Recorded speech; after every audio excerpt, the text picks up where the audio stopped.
The South Africa-India CEO Forum is a creation of the Cabinet of South Africa and India, where the Prime Ministers are the key persons we report to. And it brings together some of the top CEOs of South Africa and India, where we discuss a whole range of issues. Today, we talked about food security and agriculture, where we can learn from India as South Africans, and Indians are absolutely great in that. You go to every rural area, they've got a plot of land, and people feed themselves. And I think as South Africans, we can learn greatly from that. We also discussed the issue of mining. Now, as you know, one of India's biggest mining companies, and the person, Mr. Agrawal, is here, and he's looking at buying more shares in Anglo-American.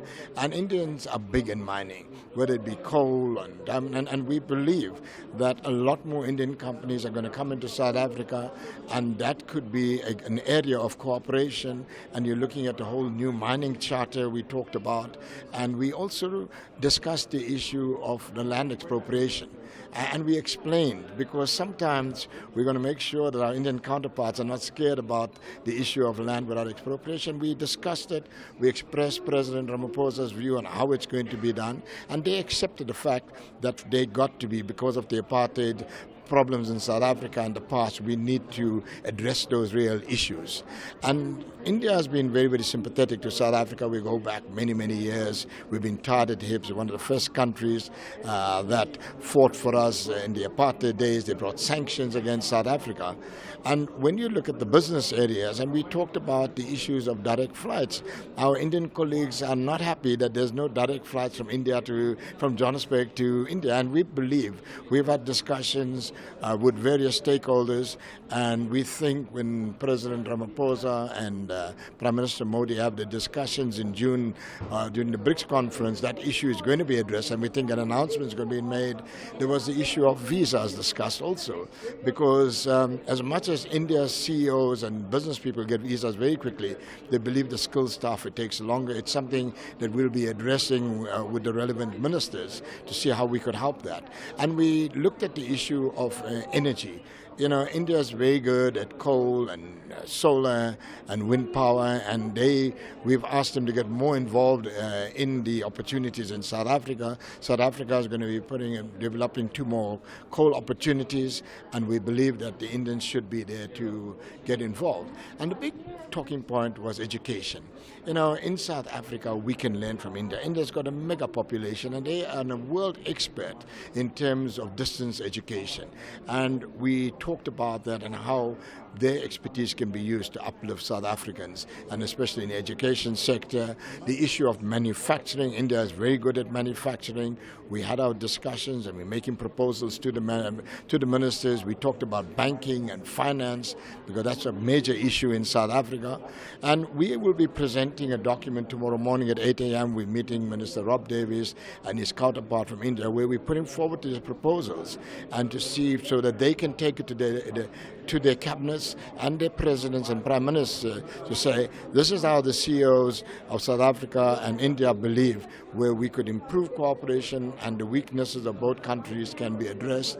But all in all, it's been a great conference, bringing together some really, really top big mega names from India, and we've also had some great participants from South Africa, and we believe that this involvement is going to augur very well for the 2 countries. You mentioned something very interesting earlier in terms of the mining sector and the mining charter, the impact that's had on the sector. From an Indian relation perspective, should South Africa not be looking at other industries that it should be developing further to maybe diversify from mining, which, by the way, with commodity prices being volatile, may not be as sustainable as it's been in the past? One of the things we did discuss is the issue of beneficiation. We send all our diamonds and golds to India, and India is big in diamonds, and the jewelry is made there. And we urged our Indian counterparts that they should be doing beneficiation right here in South Africa. Let's get together, let's create opportunities, because gold and diamond jewelries, South African got great craftsmen, and it's a great way of empowering people. And we believe they're going to take that back to their representatives in their country to see how we could do it.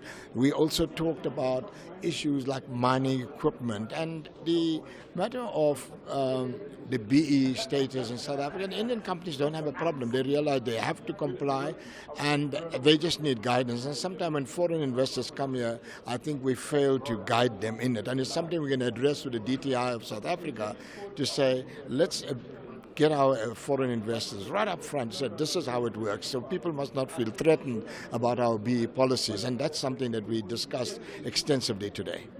Now, based on your engagements with various business folk, what are some of their biggest worries when it comes to listening to the announcement by President Cyril Ramaphosa saying we need to be getting FDI, more FDI in?